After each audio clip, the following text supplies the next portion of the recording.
Hello and welcome to the MB Om podcast, where you will learn to master the business of yoga with guests from around the world who have experienced becoming successful yoga teachers, studio owners, and much more. Now, here's your host, Amanda Kingsmith. Hey everyone, and welcome to another episode of the MBM podcast. Today is going to be marketing part 2. So if you haven't listened to part 1, go back to the previous episode and listen all about do I need a website? And on this episode, we're going to be talking about, do I need to be on social media? And the conversation around social media is something I've avoided as a solo episode. I've asked a couple different teachers their opinions as I've done interviews, but I've never really tackled it myself. And part of that has to be for the reason of there's not really one right answer. Social media is not simply black and white. It's not like do or do not do this, don't do this. There's certain rules or guidelines within different forms of social media, but as a whole, it's kind of this big monster in marketing. And I think it's very interesting because I have a major in marketing from my business degree, and we didn't do social media, and I'm not that old. Like, I graduated in 2011 and social media was never anything that we covered.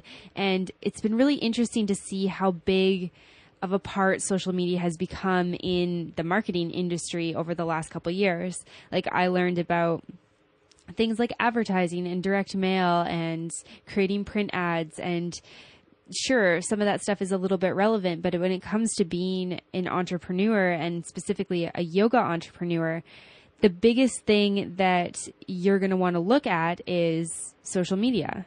So the first question that needs to be answered is, do I need to be on social media? I mean, similarly to last week with the website question, of course you don't have to do anything. You don't need to do anything with your teaching. You can come out of your teacher training and choose your own path based on what you feel is going to be right for you. It's really important to look at your intention, though.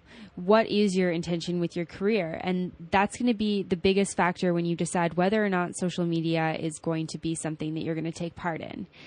For me, my intention is to create a business online. So yes, absolutely, social media needs to play a part in what I do. What are you looking to do? Do you want to get jobs at a couple of different yoga studios and be kind of more of a small-time yoga teacher and really make a difference within your community? You have no interest in teaching retreats or festivals or growing yourself online? That's totally fine. There's nothing wrong with that. Maybe you don't need social media for that. Or maybe you have personal social media and yoga just becomes a part of your personal brand. Daniel Joseph and I on the Your Yoga Brand episode talked a lot about how it's really important to look at what you're trying to achieve. So if you're trying to be a yoga teacher part-time and it's just a part of what you do, maybe it's not about creating a whole other set of social media for your yoga. Most of us have, at least a Facebook profile page or at least an Instagram account. So if you're already on social media as yourself, then perhaps you just keep it that way and occasionally tell your friends and family that you're doing stuff with yoga and encourage them to come along. There's nothing wrong with that. That's totally fine. So if that's what your intention is, then, that's where you can leave it with social media. If you're looking to do something more like what I'm doing and connect with people around the world, meet new people in the industry, and maybe grow your following, then absolutely social media is the best way to do that. I was actually super surprised when we were living in Atlanta getting a piece of direct mail from the grocery store up the street. I was like, this is so ineffective. I'm going to take this home thinking I might use it, but the next time I'm at the grocery store, I'm not going to do anything with it. And social media allows action to happen really fast. You're on Facebook and you can click on something and look at it right away, which is why it works. And that's why it works for the yoga industry as well. People see your offerings. They can, immediately put it into their calendar. They see your retreat. They get intrigued. They click. They read more. They learn more about you. That's the reason why this conversation is so important. And so So step number one, of course, looking at what you're trying to do, looking at what you're trying to achieve. And I want to make it clear that you don't have to be trying to be the biggest yoga teacher in the world. You don't have to be trying to be as popular as Sean Korn or Catherine Budig or Amy Ippoliti to be able to have a social media page. It's not about how big you want your following to be. It's more of like, what's your intention with growing? What is your intention with your teaching? What are you looking to get out of social media? And maybe it's just finding other like-minded people. Something that I really love about social media is how much it's connected me with other people who are looking to help yoga teachers build their careers up. I've met so many people through social media because of that. And just that alone is enough for social media to be worth it for me. And so the next thing that it's important to cover with social media is, first of all, recognizing it's super overwhelming. When you decide, okay, yes, I'm going to bite the bullet, I'm going to get on social media, there's a lot of different decisions. It's first of all deciding what platforms do you want to be on, because there's Facebook, there's Instagram, Twitter, Google+, Pinterest. I'm sure there's a ton more that I'm also not mentioning, but those are the sort of the 5 that come to mind the quickest. And it's, do I need to be on all of them? Well, no. I think that the answer to that is a pretty strict no, unless you can afford a social media manager, because ideally to do all of those really well, you would probably end up doing that as a full-time job. And then that's going to really take away from your teaching. So narrowing in on which platforms are going to work best for you. So once again, coming back to your intention and looking at what you're trying to get out of it, because each platform is a little bit different. Instagram really highlights the visual aspect of it, and it allows you to create an open profile where you could feature poses you're doing or pictures you're taking. And personally, Instagram is my favorite type of social media. I have yet to figure out if it's the best for my business, but it's the one that I enjoy doing the most, which is why I have a separate account from my personal account for Mastering the Business of Yoga, because I really like to share things from my life on my personal account. And yes, that's certainly yoga. Yoga is a huge part of my life, but MBOM is really about business tips and business tricks and ways for you to learn about business, which is not my entire life. It's only part of my life. And so that's why there's a separate Instagram account for that. And then Facebook.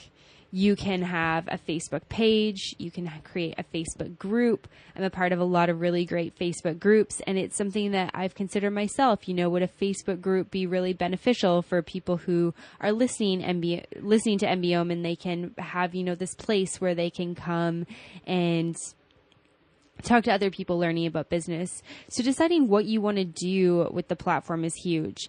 Facebook has a lot of different things that you can do. A Facebook page is effective in telling people things like, okay, the new episode of the podcast is out. That's, my go-to place for posting new episodes is my Facebook page. Looking at, if you can spend money on it to grow it, to boost posts. Facebook has a lot of complicated algorithms where if you post too many posts without photos, people won't see it. Or if you post too many photos straight from Instagram, people won't see it as much. And so Facebook pages can be a little bit complicated, but I do think that they can be worthwhile, especially if you have your own brand or your own business. If you're looking to be recognized as your own yogi entrepreneur and not just, Teacher X under Studio Y, a Facebook page is a great place for people to find you. It's that conversation like we talked about with websites. And if you haven't read the blog post that went along with the Do I Need a Website episode, go and read it, because a big part of it is, you're having this conversation with somebody else in the industry and they're like, how can I get a hold of you? And you're like, yes, you can go check me out at www.mbomyoga.com. It's also, or you can find me at Facebook /Mastering the Business of Yoga. And being able to send people to those places is huge. Being able to tell people where they can go find out about your offerings is massive when you're in the industry, and also for your students. Your students often really come to classes for you, not because they love that studio, but because they really love what you're offering. And being able to show them more of your life is an amazing way to connect further and to really create that deeper connection. And if you want to talk more about the business of it, it's filtering them through that sales funnel. And, it's filtering them through that sales funnel in the best way possible. It's not the skeezy car salesman. It's, okay, these people like what I'm putting down, what I'm putting out there. So I'm going to move them through and, take them to the next stage.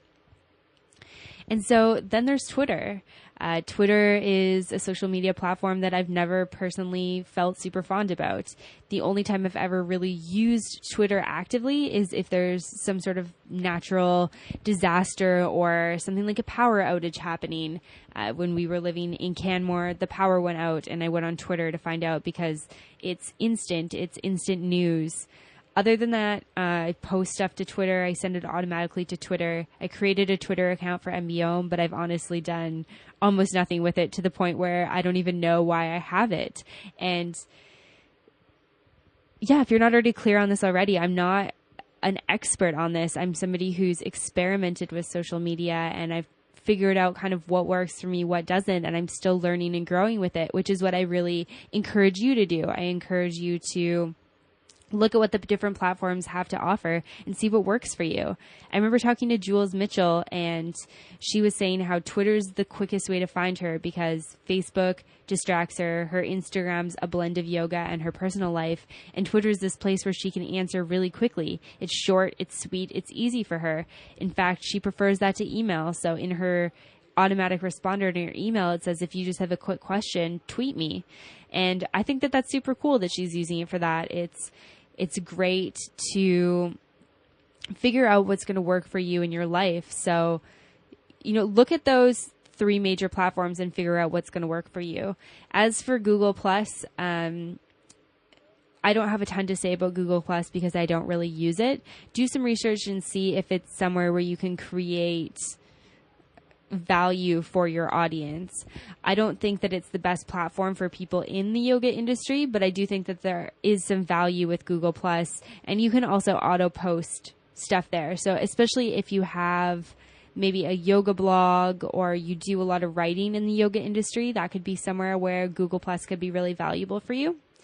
And then Pinterest. Pinterest is great, again, if you're more on like the blogging website side of things. Pinterest is amazing for driving traffic to your website. You just create images. Canva has an amazing set of templates for Pinterest. And then you can repin your own stuff. You can create nice, beautiful boards. And then soon enough, people will be repinning and hopefully clicking on your website. So if you have tangible things to offer, like if you offer courses, online classes, workshops, retreats, anything where people can click through to a website or click through to a PDF or click through something that's going to be really great for them, Pinterest will be an amazing tool for you to use. And if you're sitting there thinking, nope, I don't have any of those, then perhaps Pinterest is something to just keep to yourself, something that you just do for fun and you don't really use as a business side. Maybe it's somewhere that you just get ideas or inspiration for your classes and you don't necessarily actually have your own content on there. Something to consider though, depending on what you do. So I know I went through those really quickly. There's definitely a ton more information that you can get on each type of social media and maybe a few others that I didn't mention here. But the point of it is to recognize that social media doesn't need to be overwhelming. There are tons of different platforms that suit different needs, and it's really important for you to look at the different platforms, understand what you're trying to get out of social media, and then choose your platforms based on that. So you be on all different platforms. Really look at what's going to work best for you and then make some decisions based on that. And note too with that it's also trial and error. When I launched MBOM, I created a Facebook page right away. I didn't create a Twitter page, and I also didn't create an Instagram account. It wasn't until about 6 months in that I was like, you know what, I really want to be sharing this stuff on Instagram, and it's becoming overwhelming to do it on my personal page because I also have a lot of cool personal stuff going on in my life. And that's when I separated off Amanda Kingsmith and Mastering the Business of Yoga. And like I said before, I definitely share yoga related things on my personal page, but MBOM is really dedicated to what MBOM is all about, which is the business of yoga. So looking at what's going to work for you best and, maybe growing, developing, evolving, and changing as you go, but really looking at what you want to choose off the get-go with intentionality from a place of, this is going to better my business in this way. And so once you've done that, know that you can choose between 1 and 3 and focus on them. You don't need to choose, 5, 6, 7 forms of social media. You don't need to choose all 5 that I mentioned. Choose 1 to 3 and really focus in on them. Understand how they work, how they're going to benefit you, how you can grow your audience on them, and go from there. Because social media takes time, but it shouldn't be taking up so much of your time that you're losing focus as a teacher or that you're becoming resentful towards it.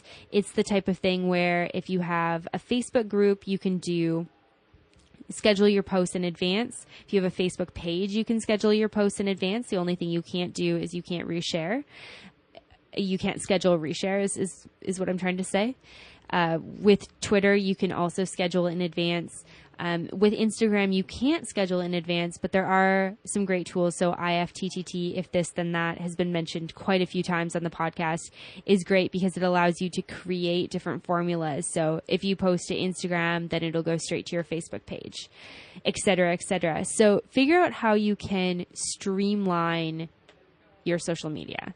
So you've set your intention, you've looked at the different platforms, you've used your intention and what you want to get out of it to choose 1 to 3, and then thinking about how you can streamline it. So treat it as a part of your schedule and treat it as a part of something that you have to do, but a fun task that you get to do. So I like to schedule probably about an hour twice a week where, I pick photos and I think of topics, and I have an ongoing list of topics to talk about on Instagram that I send to Facebook, and I choose photos for it, and I write everything out for it so a great thing about Instagram is you can write your entire post, click back, save as a draft, so you don't actually have to post it right away. I find that super helpful because when I sit down and I get kind of in the flow of social media, obviously I don't want to put all my Instagram posts out right away, but instead I can kind of backlog 4 or 5 of them, and then I can just hit okay and share whenever I actually want it to go out. So looking at the different ways that you can set up your schedule to allow social media to be a part of your business, really allowing it to be something that you dedicate some time to. And 1 to 2 hours in a week, no more than 5 hours in a week, unless you're really getting a lot of value out of social media, or social media is your main way that you're actually getting your clients. Don't allow it to control your life. And I think that that's, kind of a fallacy that a lot of us have around it, because it's so easy to get sucked in social media and to just look and watch videos and look at photos for ages and ages. The business side of it shouldn't be like that. The business side of it should be much quicker, much more streamlined, much easier, and much more enjoyable. So the last thing that I want to cover around this topic of do I need to be on social media is understanding that if you try a certain form of social media and you don't feel like it's working for you for whatever reason, like your audience isn't picking it up, or it's causing you a lot of stress and affecting your teaching and your career, you have no obligation to continue doing it. So knowing that this is another part of your business where it's intended to support what you're doing. It's not intended to hinder in any way. And so if you try something and you feel like it's genuinely not working for you, then know that it's okay to delete that profile, delete that page, tell people that you're going offline because it's not working and that they can find you elsewhere. Know that it's really about what you want to do. I think that it's easy to look at other people's pages, photos, followers, what they're doing and be like, oh, I'm not doing that, I'm failing. But it's not about what other people are doing. Everyone has different goals with their business, different goals with their career, and they're doing the things that are going to support them best in most cases. And so looking at what can support you best, and then knowing that might change. So that might change based on, something might be more work than you anticipated, or you're not getting the response that you anticipated, or maybe it's just that it's just not working for you. It's not working in your life, knowing that you can, stop doing that and that you can do something else. So the last thing around social media that I think is important to touch on is creating an authentic voice around social media, how to get followers, gaining an organic audience, how you can grow your following, and how you can keep your voice exactly like you without losing any authenticity. And so I'm actually going to save this for marketing part 3, which is going to be next week, because I think that there's a lot of information kind of jam-packed into 20 minutes here. So if you are kind of hanging on the edge of your seat, like, okay, I want to start my social media, but I don't know what to say, stay tuned. We're going to talk about that next week. Authenticity is so important, and it's so important in your social media, but I want to save that for next week's episode. So stay tuned and you can hear that next week.